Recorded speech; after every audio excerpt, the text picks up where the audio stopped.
Welcome back, everybody, to the Diary of the Landscaper. Today we have a fantastic guest, who's Josh Nelson. He has a landscape and hardscape contractor marketing. So we're going to be talking about digital marketing mastery from lead to backyard empire. Josh, for the people meeting you for the first time, how do you go from Australia to becoming go-to marketing expertise for contractors in the USA? Yeah, thank you for having me on the Diary of a Landscaper, Apollo. Appreciate it. And a little bit about me. My name is Josh Blakeley. I'm the owner, founder of Landscape and Hardscape Contractor Marketing. And if you couldn't tell from the accent, I'm from Australia originally, from Brisbane, Australia. I moved to the US, moved to San Diego beginning of 2019. Had visited a few times, had friends that were here already, but just met friends of friends, and was ready for just a life change. Ready to come and try something different. Came over here essentially on like a sabbatical, then kind of started the process of getting into details here. Started the agency beginning of 2020, digital marketing. We're focused on home service businesses, but one of our original clients was a friend of mine who runs a landscaping company. And then as we started to work with more people in that vertical in the green industry, we decided we were going to build our specific brand targeting that, which is landscape and hardscape contractor marketing.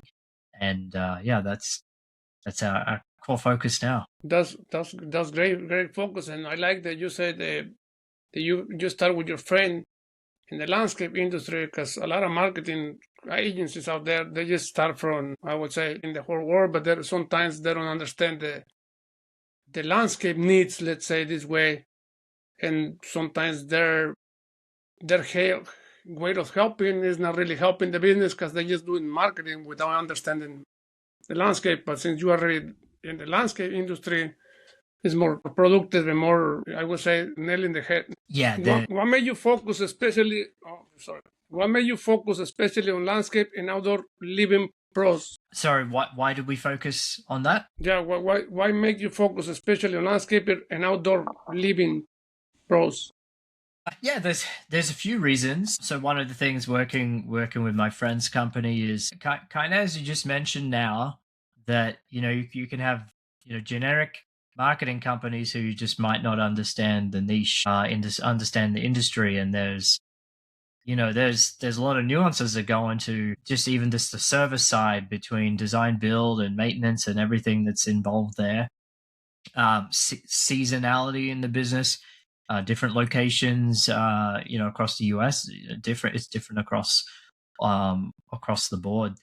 So we just saw that there was an opportunity there, and in speaking to a lot of landscaping contractors, most business owners in the landscape industry I speak to have had some have some experience with a marketing company, and a lot was negative, negative experiences. So we saw an opportunity there to differentiate ourselves, to really understand and be in the industry, and then to actually do the right thing by our clients and do a good job, because they've seen a lot of just really shady practices, from marketing agencies, holding people's websites hostage, holding their tracking phone number and putting it on the side and pretending that they're generating all the leads through their phone number when that's not the reality. There's that. Also, it's a growing industry, something we've seen just particularly with COVID changing things, where people were becoming less likely to buy and sell homes, but they're more wanting to upgrade their existing home. So just as an opportunity in the industry overall for businesses to grow like yourselves, and there's consumer market, there's a lot of consumer demand. It's also really, one of the biggest kind of contractor industries in the US as well. And then the other reason too is just it's really awesome to look at and help present and see in person really nice outdoor spaces. So we get to see that through the work we do with our clients. We get to meet people when we're going to conferences, and then just being a part of I mean, here in San Diego, we're part of the CLCA, so there's award ceremonies for businesses here in San Diego County, showcasing what they've done and site visits. It's just really fun to be a part of.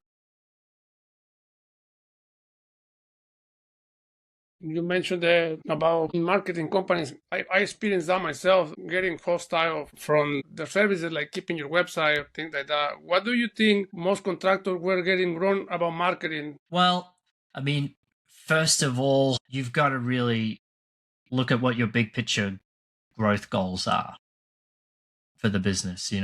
Work backwards from what the end result needs to be. If you have a revenue goal, then working out, what your average ticket price is, typically what your closing rate is, what your profit margins are, working backwards from that to kind of generally see, okay, how many extra leads do I want, but also what type? What type of services do we really want to be targeting? Yeah, definitely. Why do most landscapers struggle getting consistent high quality leads? Trust the business. That helps build the trust. And then that you've showcased. Yeah, you touch about digital marketing. What's the biggest misconception contractors have about digital marketing? Owners.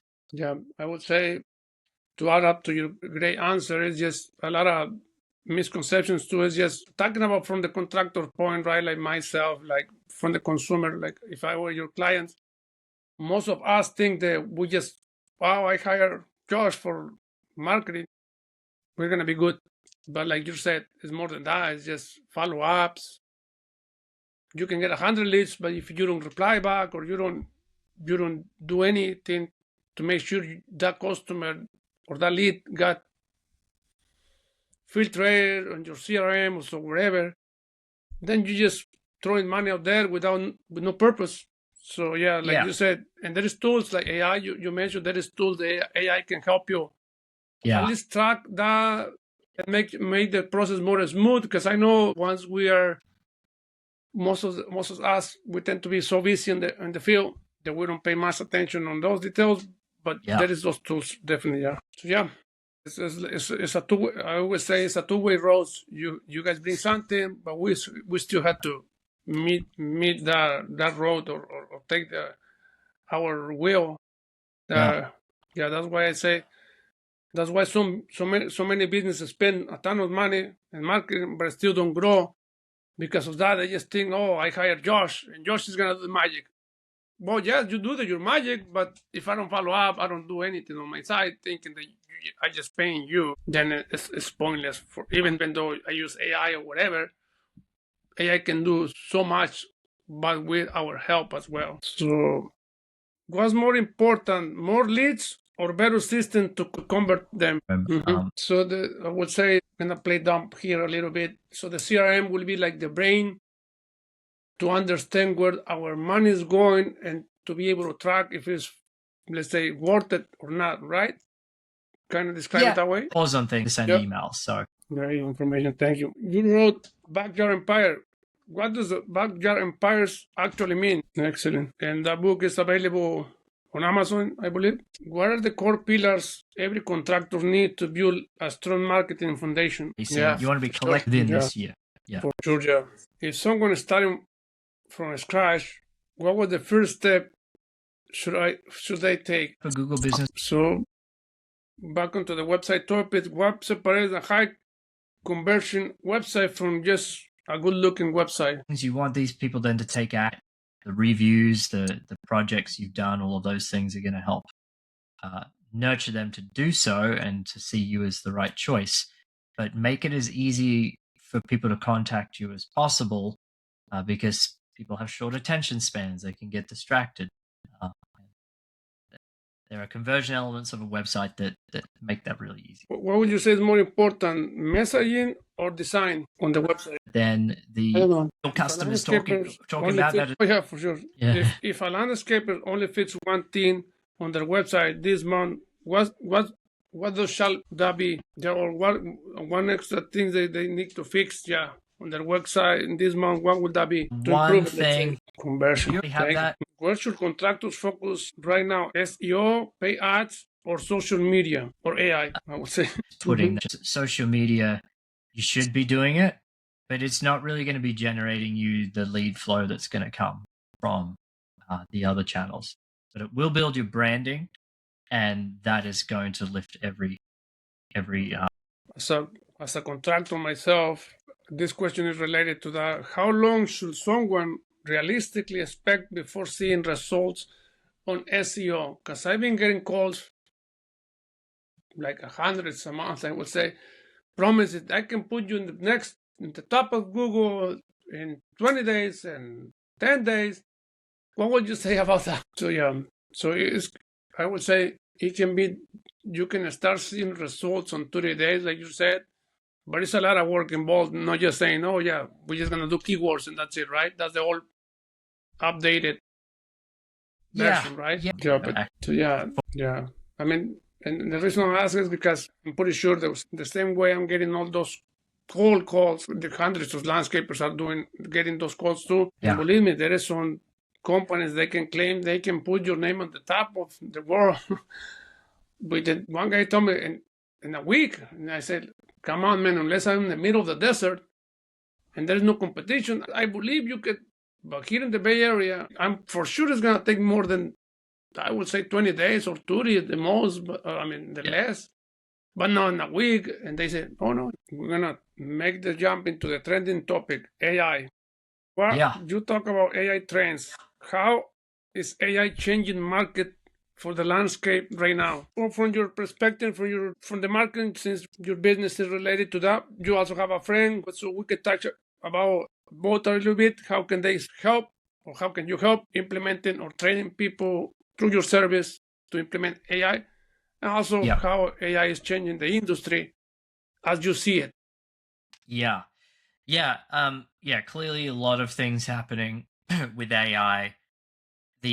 I've touched on it a bit already, but the lead generation side of things, how people are actually looking for businesses and will continue to, is using AI platforms and AI agents to do so more and more. So for typical searching online, Google has had the monopoly market share for a very long time with the typical search platform. Someone types in landscape design in EME, for example, they're trying to find someone who's going to design and build their backyard. Now, there are other platforms that can provide people with those answers.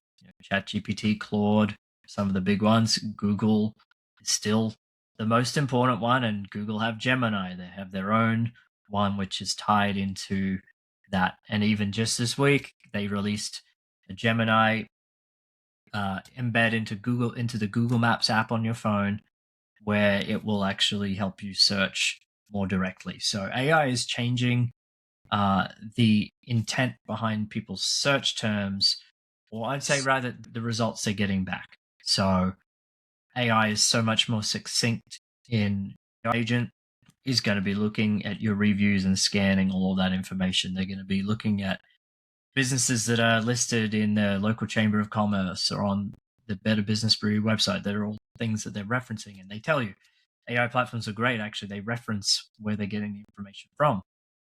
So that nature of search with AI is changing a ton, and businesses really have to be on the ball. One of the core things there is you got to make sure that your business branding information is consistent everywhere across the internet. So the way your name is being spelt, the phone number, the address, all those things have been important for SEO. Search your business name. Don't really know who your business is, and you've got to fix that. So that's from the search side. People finding businesses that way. I'll touch on some of the automation lead follow-up side of things too, because that's another area we're really involved in with our growth programs for our clients. And one of them is when that lead comes through. Let's say it's a form submission. They submit through your website, or maybe you're running Meta ads and they're submitting through a landing page or through Meta's platform or something. What happens next is there opportunity there for that AI to engage that person through text messaging or even a voice phone call. Though the AI voice phone calls, you still have to be careful with that a little bit. People are not fully trusting of that so much now, but where can AI be used to actually follow that person up? And you've maybe submitted a sales proposal to someone, and in the past, it's easy. You could have forgotten to follow up. AI can do things like just send them a quick email or a text a week or two later to follow up. So there's AI falling into that part. Answering the phone, you can have AI answer the phone, and it shouldn't be the first port of call for people, but businesses can install AI voice agents now, which, speaking as a consumer for myself, if I call a business and it goes to the voicemail, I rarely leave a message. Or if I do, I really have no idea when that business is going to get back to me. At least with AI voice options, that AI when it's set up properly, it's going to at least gather some information from that consumer, and they're going to feel like, okay, well, at least this business is taking a little bit more information about what I'm looking for, and then I'm expecting someone to call me back. So I know some people are hesitant about having that AI voice, but where we're seeing it work best right now is one for after-hour phone calls. You can essentially have your business showing 24/7 now, and you have that AI voice only engage after 5 p.m. till 8 a.m. the next morning or something. Because the open hours on Google Maps, the Google Business Profile, it is actually a ranking factor whether you show up over competitors if your business is open and there's other businesses closed. So that is a little kind of edge we're recommending to our clients, and we can do that from. But anyone else listening, that's a great little strategy. Any businesses running Google local services ads, the Google local services ads are great for bringing in leads, but sometimes it can be a bit unpredictable on how many leads are coming through.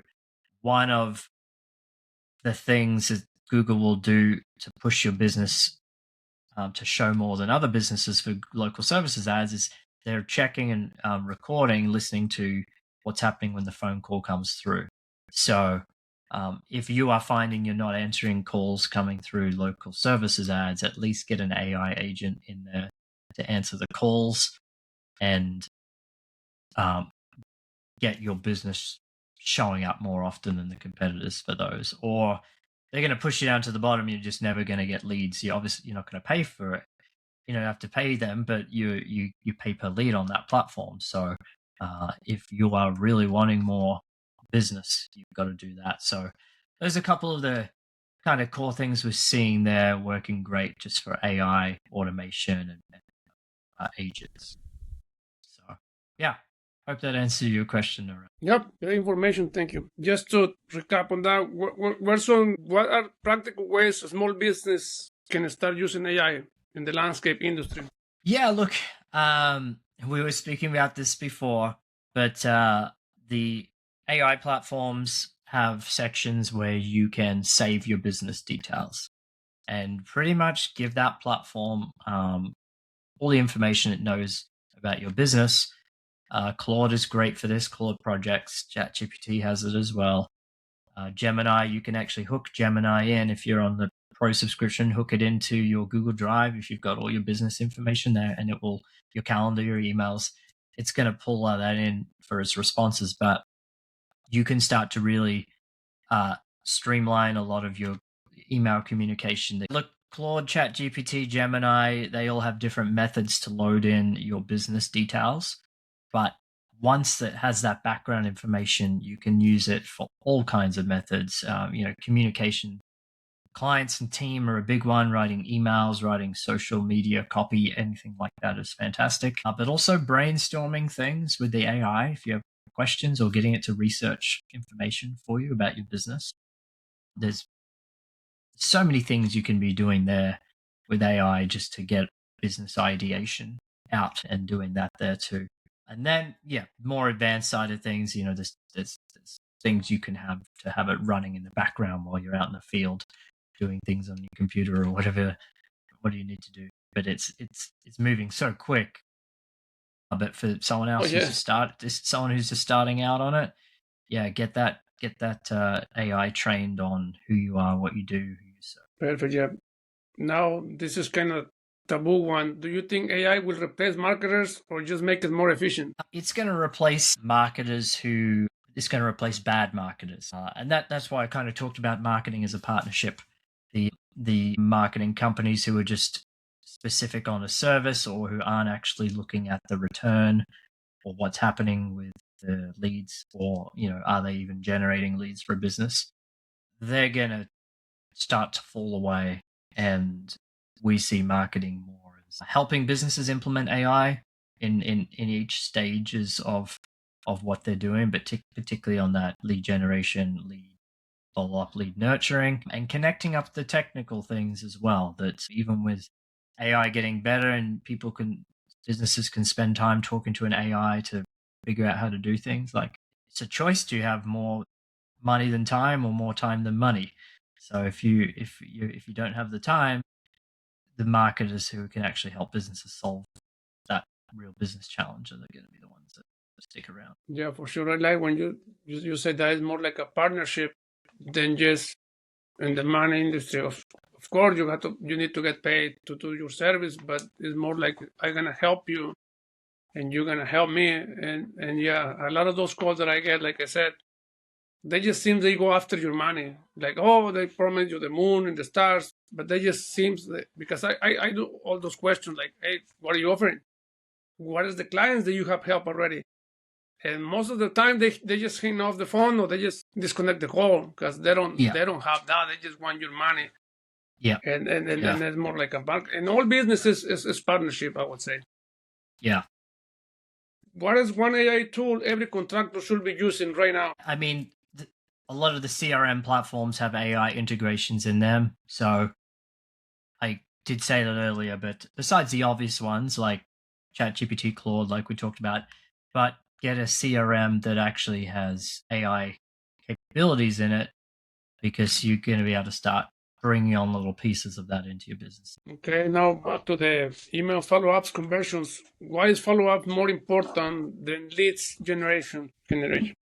Yeah, well, there used to be a marketing statistic around that people needed 5 to 7 touch points to get to know your business. It's to trust you enough to work with you. But that's really outdated. People are bombarded by advertising every second of the day, every minute of the day.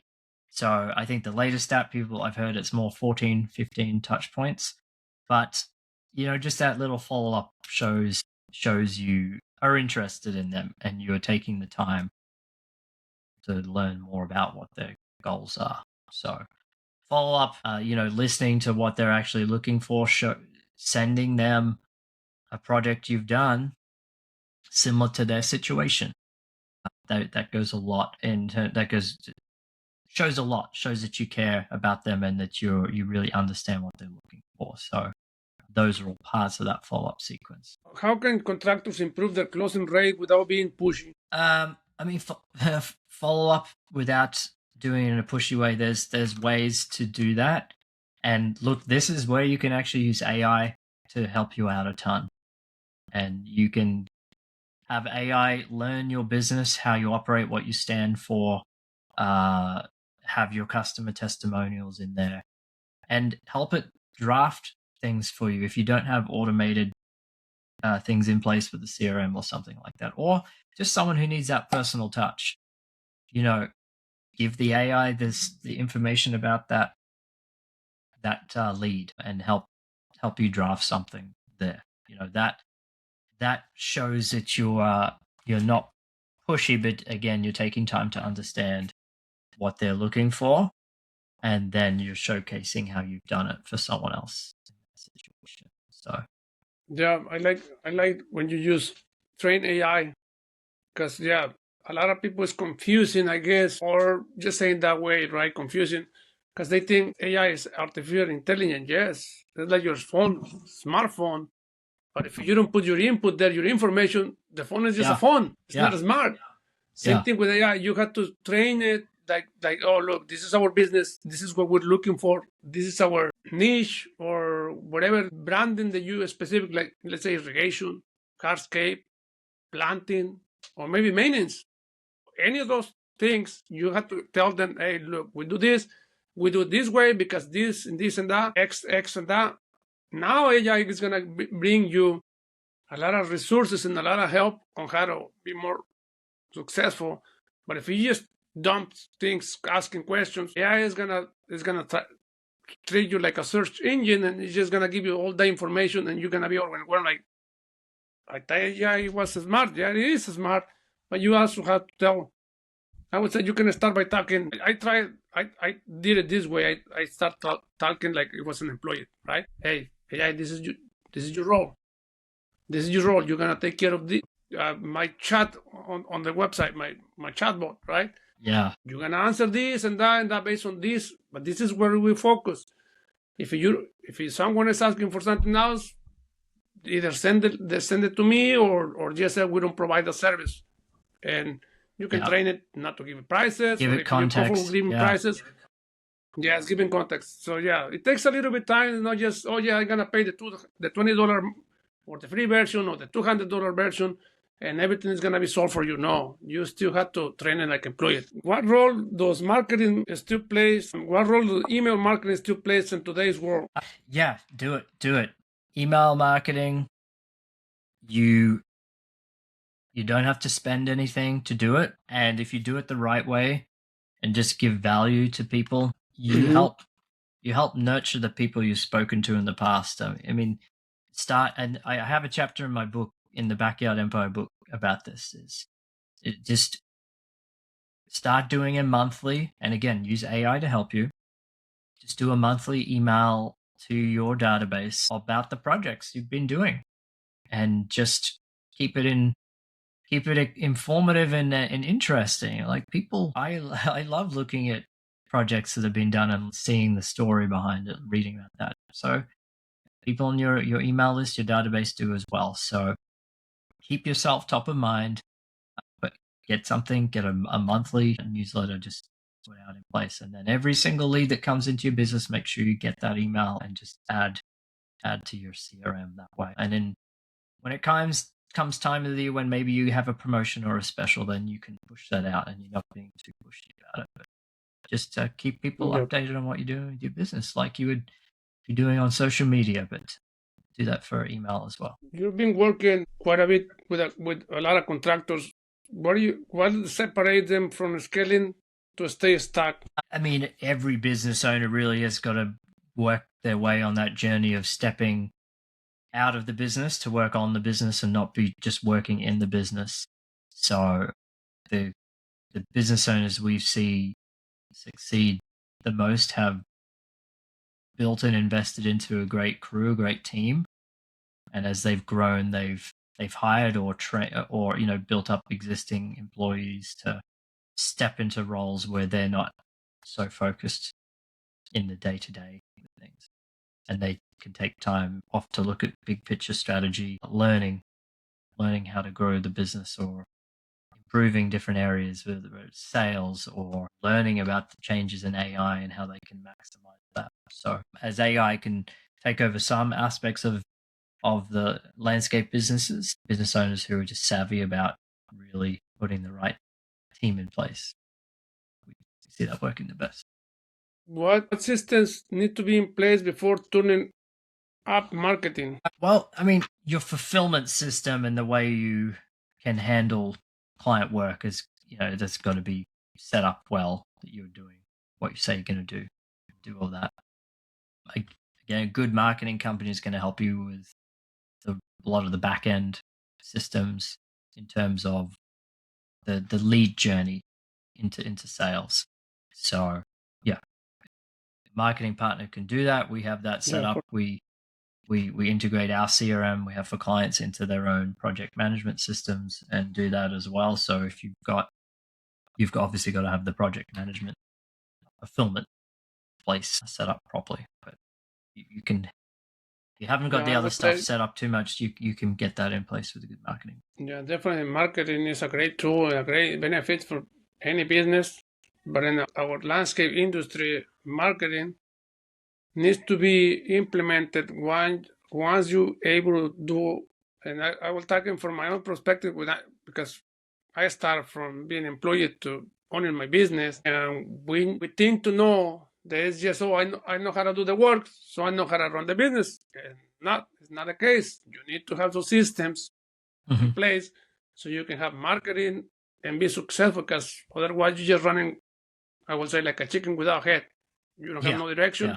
And Yeah. you guys as the marketers can bring us a lot of job work, but if we don't have a schedule, a system to handle that work, then we're gonna be drowning instead of succeed. So yeah, I would say systems, it helps a lot, and then marketing comes in a long way. Why do business break when leads increase? And let's talking about that. Yeah, I mean, if you're talking about breaking in terms of not being able to follow up on the leads, then that's the systems. That's a systems issue, and there are strategies there around putting things in place to pre-qualify leads more. Whoever is doing the sales on the team, you can bring more of that in. I've spoken to business owners who are like, we'll take any lead that comes in. Like, we want to speak to them immediately and do it. I've spoken to other business owners who are, we're really strict around what we actually want them to submit. And if that person doesn't fit that, we don't even want to talk to them. So it depends on what your business goal is. But if something is breaking, you got to identify where it is that it's actually breaking down. So if you don't have systems or software to manage that in place at the beginning, you're not even going to know where the issue is. So map that out. Map out what that needs to be. Thank you. What is the top 3 mistakes landscapers make when trying to grow online? If you're just going to throw money, well, let's talk about lead flow, for example. There are the big lead generation companies like Angie and things like that. If you only focus on that and you're never growing your own brand, you'll forever be stuck using that channel, which are shared leads for the most part. They're going to multiple contractors. Also, the type of person searching online using Angie's platform, if go on to Angie yourself and check it, you can see what it's like. They just type in the service they need, and it's gonna get them a whole bunch of people just to call them and contact them. Those type of searches, those type of people, are most part just looking for the cheapest price, or whoever just calls them first. So not to say those platforms can't ever work, but you have to have follow up. But if you're only doing that and not building your own brand, you're going to be stuck to that forever. So that's one of the core mistakes there. Mistake number 2, not actually collecting content from what you're doing.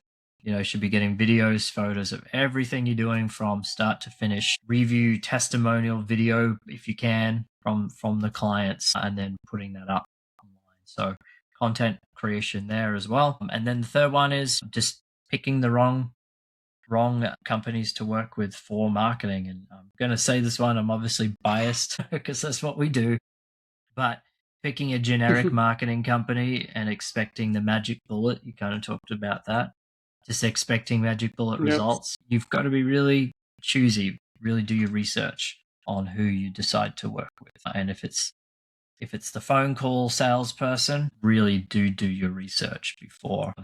Vet them for testimonials and proof of companies they've worked with, and also knowing the people who are going to be working with you on your business. So yeah, I know I asked you for the 3 one, but I'm gonna throw the 4 one coming from my side when I started, right?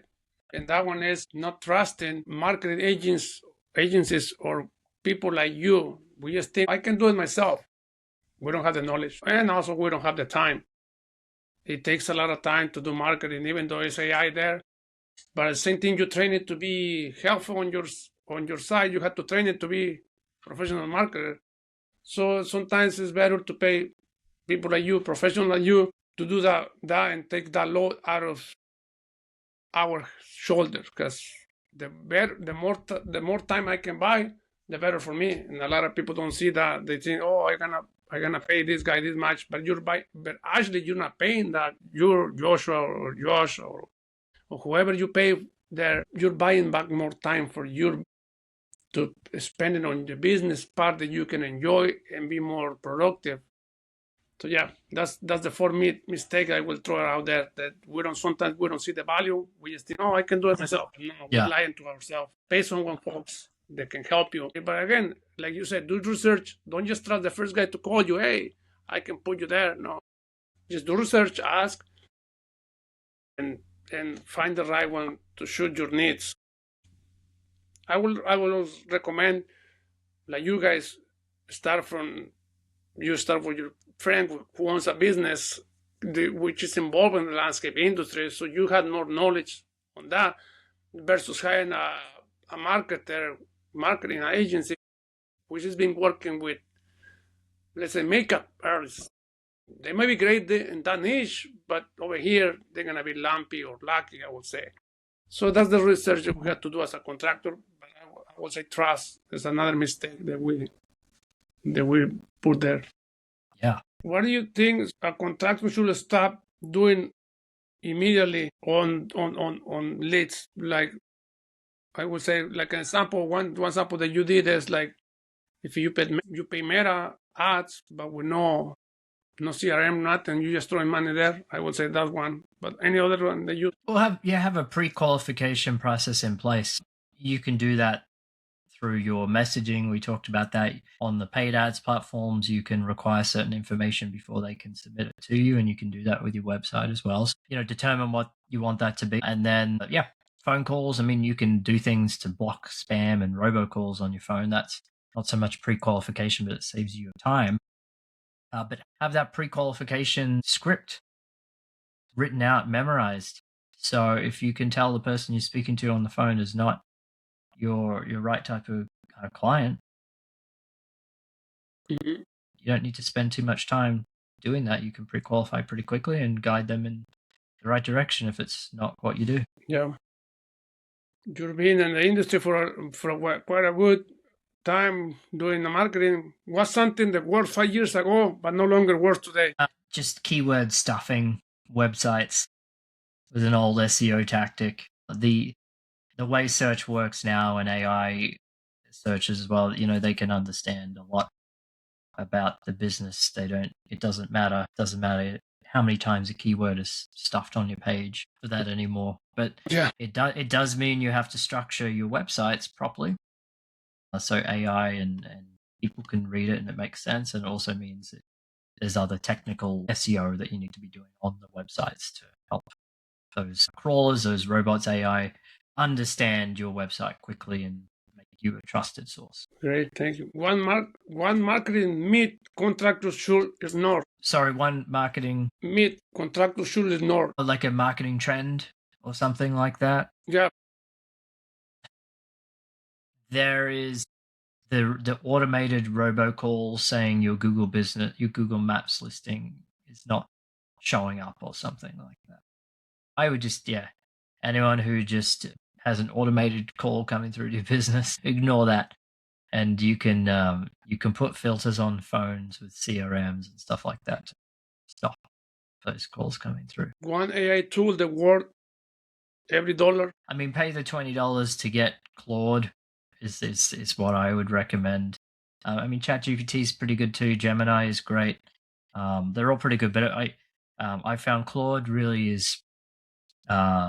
It writes really well, and it's very, very easy to put in details about your business. Claude's my favorite out of the different platforms. Yeah, I've been using all three. ChatGPT. I start with ChatGPT, then I jump into Gemini because it was more Google related. Yeah. But now I'm using Claude. Yeah, it's a huge difference. Yeah, I mean, it writes better. Yeah. It can do more stuff than ChatGPT. So it's like having ChatGPT and Gemini combined plus a little extra, I would say. Yeah. So yeah, definitely cloud is a good one. One habit that drives growth. Just a habit in general or marketing specific. If you want marketing specific in your niche, yeah, that will be great. Really take the time to understand who your ideal customer is and laser focus down on that in everything you do. Okay, for the landscaper who's gonna be listening to the show, wants to grow their business in the next 90 days, what is the first move they should make?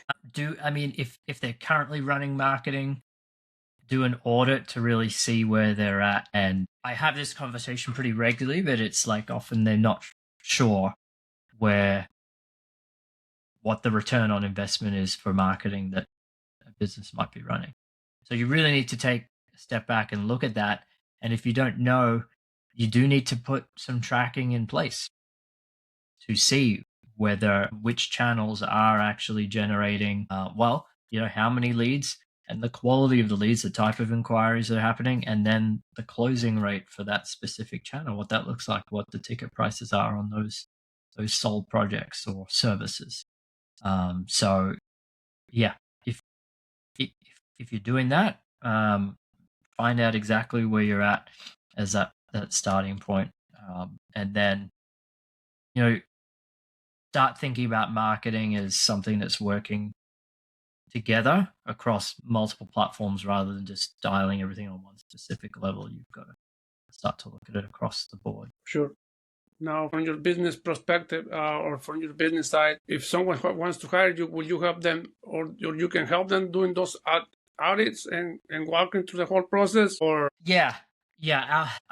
We have different tiered growth programs depending on business revenue and where they want to get to. But that starting point is you've got to get that foundation right of putting the tracking in place. And it could be they have existing ad accounts set up and, things like Google and Meta, we can see pretty quickly if there's proper conversion tracking in place.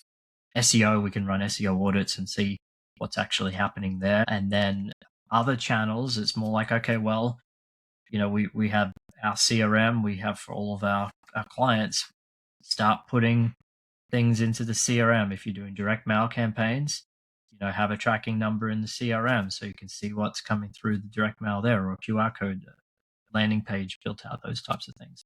So really building out that foundation is that starting point to make sure you have a real clear picture on all your marketing. Sounds good. I'm gonna put you in the spot right now for the last part of the show. Pricing. Do you guys have preset pricing like tiers or each company get their own price tag? Because that's one of the big ones I've been getting out there. That every time I ask for pricing, they say, "Oh, we had to sit together and discuss your options, and now we can give you a price." But do you have a base price, or I let you take over from that? No, we do. Yeah, we have our pricing on our website, and I encourage business owners to be landscape contractors to be doing this, or at least giving a range. But landscaping is a little bit different. Ours is set program pricing. So yeah, we have our 3 tiers. Our starting tier is $99 a month.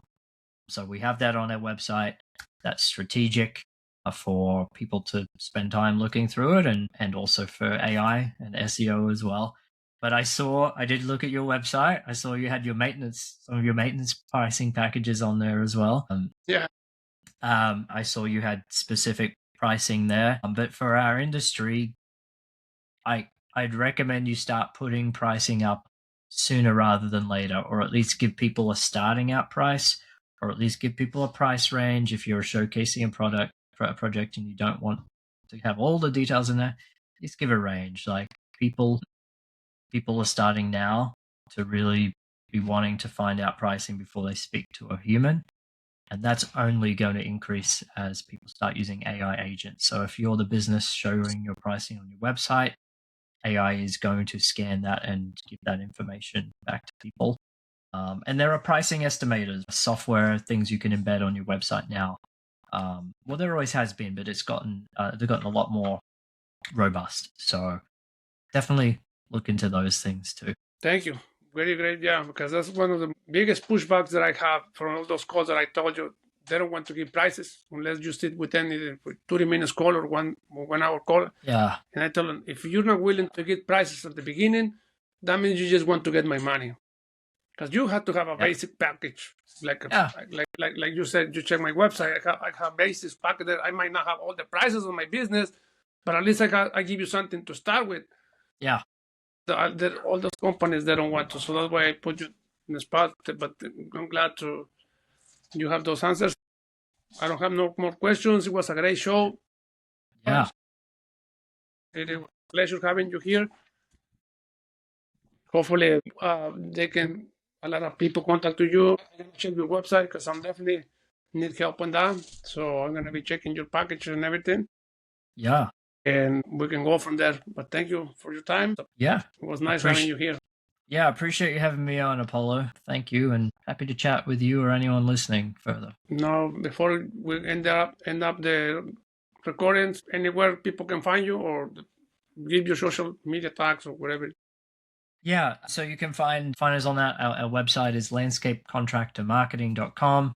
There's the pricing. Our growth programs are on there. BackyardEmpireBook.com. You can get a free copy of the book there and on the website there too. And I also put out regular online workshops which go up on YouTube and our website and social media on different marketing trends, topics, the latest that's happening around there, AI, automation. So you can go check that out too if you want to learn more about some of the things we've dived into today. Thank you again. Thank you. Wonderful weekend. Enjoy your time. Yeah. Appreciate it.